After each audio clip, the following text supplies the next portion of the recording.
بسم اللہ الرحمن الرحیم نحمده ونصلی علی رسولہ الکریم اما بعد فاعوذ باللہ من الشیطان الرجیم بسم اللہ الرحمن الرحیم۔ حضرت سلطان باہو رحمۃ اللہ علیہ اللہ تعالیٰ کے بہت ہی پیارے بندے اور اللہ تعالیٰ کے ولی، ان کے بارے میں روایت ہے کہ جب وہ جوان ہوئے تو ان کی والدہ نے فرمایا کہ سلطان جاؤ جا کر اپنے لیے مرشد ڈھونڈو۔ ماں کون تھی؟ ماں ولیہ بھی تھی اور عالمہ بھی تھی۔ تو حضرت سلطان باہو رحمۃ اللہ علیہ نے فرمایا کہ امی جان میں مرشد کیوں ڈھونڈوں، میرے مرشد تو آپ ہی ہیں۔ لیکن والدہ نے فرمایا کہ نہیں، باہو جا کے پیر ڈھونڈو، کیونکہ پیر ہی پار لگواتا ہے، تو جا کے اپنے لیے پیر ڈھونڈو۔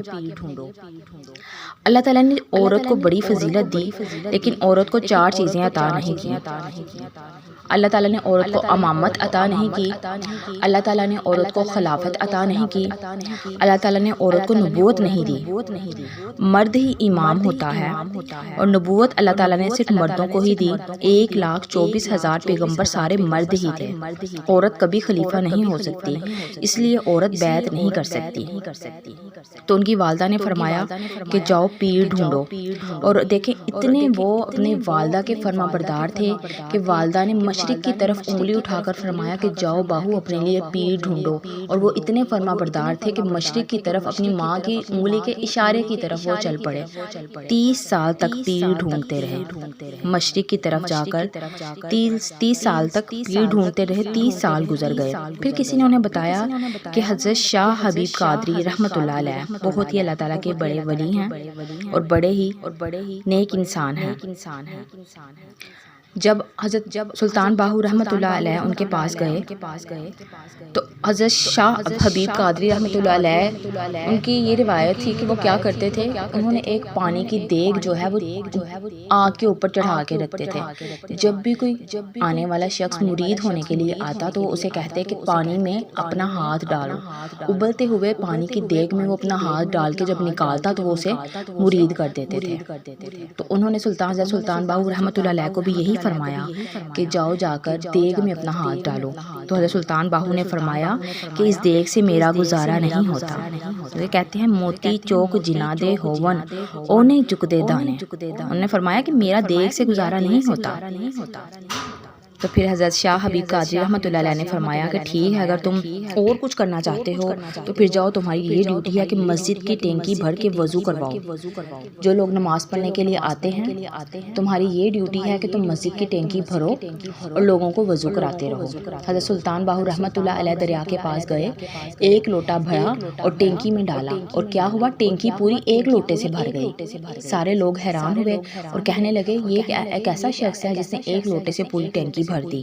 لوگ بڑے حیران ہوئے۔ تو حضرت شاہ حبیب قادری رحمۃ اللہ علیہ نے انہیں اپنے پاس بٹھایا، انہوں نے دیکھا کہ آپ کے ماتھے پر ولایت کا نور جگمگا رہا تھا۔ حضرت شاہ حبیب قادری رحمۃ اللہ علیہ نے اپنے دل میں سوچا کہ کیوں نہ میں اس کو آزماؤں۔ وہ روحانی طور پر غائب ہو گئے۔ تو حضرت سلطان باہو رحمۃ اللہ علیہ نے بھی روحانی طور پر غائب ہو کر ان کا پیچھا کیا۔ کیا دیکھتے ہیں کہ حضرت شاہ رحمۃ اللہ علیہ ایک کھیت میں کسان بن کر ہل چرا رہے ہیں۔ حضرت سلطان باہو رحمۃ اللہ علیہ ان کے پاس گئے اور ان کے ہل پر ہاتھ رکھ دیا اور فرمانے لگے کہ شاہ صاحب ہمارے ہوتے ہوئے آپ یہ کام کیوں کر رہے ہیں؟ تو حضرت شاہ رحمۃ اللہ علیہ بڑے حیران ہوئے کہ تم یہاں بھی پہنچ گئے۔ دوبارہ ان کا ہاتھ پکڑا واپس آئے، اور حضرت سلطان باہو رحمۃ اللہ علیہ کے بیٹھنے سے پہلے پھر دوبارہ غائب ہو گئے۔ تو حضرت سلطان باہو رحمۃ اللہ علیہ نے بھی غائب ہو کر ان کا پیچھا کیا۔ تو کیا دیکھتے ہیں کہ ایک مدرسے میں استاد بن کر بیٹھے ہوئے ہیں اور بچوں کو قرآن پاک کی تعلیم دے رہے ہیں۔ حضرت سلطان باہو رحمۃ اللہ علیہ بھی ان کے پاس طالب علم بن کر بیٹھ گئے اور کہنے لگے شاہ جی ہمیں بھی سبق پڑھائیں۔ تو حضرت شاہ رحمۃ اللہ علیہ نے دیکھ کے پھر حیران ہو گئے، کہتے تم یہاں بھی آ گئے ہو۔ پھر ان کا ہاتھ پکڑا واپس آئے اور حضرت سلطان باہو رحمۃ اللہ علیہ کے بیٹھنے سے پہلے پھر غائب ہو گئے۔ حضرت سلطان رحمۃ اللہ علیہ نے دوبارہ سے ان کا پیچھا کیا تو کیا دیکھتے ہیں کہ شاہ صاحب جو ہے وہ مندر کے باہر بیٹھے ہیں اور ہندوؤں کے ماتھے پر تلک لگا رہے ہیں۔ حضرت سلطان باہو رحمۃ اللہ علیہ بھی ان کے سامنے گئے اور فرماتے ہیں کہ شاہ جی میرے ماتھے پہ بھی تلک لگا دیں۔ حضرت شاہ حبیب قادری رحمۃ اللہ علیہ بڑا حیران ہوئے انہیں پکڑ کر واپس لائے، اپنے سامنے بٹھایا اور فرمانے لگے کہ میں نے زندگی کی راتیں مسلح پر گزار کر یہ مقام لیا ہے، لیکن تم کہاں سے لے آئے ہو؟ تو حضرت سلطان باہو رحمۃ اللہ علیہ ہاتھ جوڑ کر فرمانے لگے کہ شاہ جی، جو منزلیں آپ مجھے اب دکھا رہے ہیں یہ تو میری ماں نے دودھ پلاتے دکھا دی تھی۔ سبحان اللہ، کہ ان کا مقام دیکھیں کہ انہوں نے اپنی والدہ کا مقام بھی ساتھ میں بیان کیا کہ میری والدہ نے یہ جو منزلیں آپ اب مجھے دکھا رہے ہیں یہ تو میں نے اپنی والدہ کی گود میں دودھ پیتے ہی دیکھ لی ہیں۔ اتنا مقام تھا ان کا۔ تو پھر حضرت شاہ حبیب قادری رحمۃ اللہ علیہ نے فرمایا کہ تیرا حصہ میرے پاس نہیں ہے، کہ تمہارا تو خود اتنا مقام ہے، تم میرے مرشد کے پاس چلے جاؤ۔ تو حضرت سلطان باہو رحمۃ اللہ علیہ نے فرمایا کہ وہ کہاں ہیں؟ تو انہوں نے فرمایا کہ وہ دلی میں ملیں گے، حضرت عبد الرحمن قادری رحمۃ اللہ علیہ۔ تو سلطان باہو رحمۃ اللہ علیہ شور کوٹ سے چلے۔ ادھر عبد الرحمن رحمۃ اللہ علیہ نے اپنے مریدوں سے فرمایا کہ گیٹ پہ کھڑے ہو جاؤ، ایک خوبصورت سا نوجوان آئے گا تو اسے پکڑ کے میرے پاس لے آنا۔ وہ لوگ گیٹ پر کھڑے ہو گئے تو دیکھا کہ جب حضرت سلطان باہو رحمۃ اللہ علیہ وہاں تشریف لائے، نشیلی ان کی آنکھیں اور خوبصورت سا ان کا چہرہ، وہ انہیں پکڑ کر اپنے مرشد کے پاس لے گئے۔ تو حضرت عبد الرحمن رحمۃ اللہ علیہ نے انہیں اپنے پاس بٹھایا اور بٹھا کر ایک ہی نگاہ میں ان کو باہو بنا دیا۔ اب یہاں یہ بات ہے کہ ایک بات قابل ذکر ہے کہ مرشد کی بارگاہ میں کیوں جاتے ہیں؟ اس کے بارے میں مولانا روم فرماتے ہیں، ایک بزرگ جنگل میں بکریاں چرایا کرتے تھے۔ جب جمعے کی نماز کا ٹائم ہوتا تھا، وہ نماز پڑھنے کے لیے جاتے وقت اپنی بکریوں کو ایک دائرے میں کھڑا کر کے ان کے گرد لکیر بنا دیتے تھے اور خود نماز کے لیے چلے جاتے تھے۔ اور جب وہ نماز پڑھ کر واپس آتے تھے تو کیا دیکھتے تھے؟ وہ لکیر کے اندر، بکریاں ان کی لکیر کے اندر ہوتی تھی اور شیر آ کر دائرے کے باہر بیٹھا ہوتا تھا۔ ان کا دیکھیں توکل ان کا اتنا زیادہ تھا اللہ تعالیٰ پر کہ وہ لکیر بنا کر جاتے تھے بکریوں کے لیے، بکریاں لکیر کے اندر ہی ہوتی تھی اور لکیر کے باہر شیر بیٹھا ہوتا تھا۔ نہ تو بکریاں باہر نکلتی تھی اور نہ ہی شیر دائرے کے اندر داخل ہوتا تھا۔ تو انہوں نے یہی مثال دے کے فرمایا ہے کہ ولی کا بھی یہی کام ہوتا ہے، ایک مرشد کا بھی، ایک پیر کا بھی یہی کام ہوتا ہے۔ جب بیعت ہونے کے لیے مرشد کے پاس چلے جائیں تو مرشد اپنے مرید کے گرد ایک طریقت اور ایک شریعت کی لائن لگا دیتا ہے کہ نہ شیطان گناہ کرنے اندر جا سکتا ہے اور نہ نفس گناہ کرنے کے لیے باہر آ سکتا ہے۔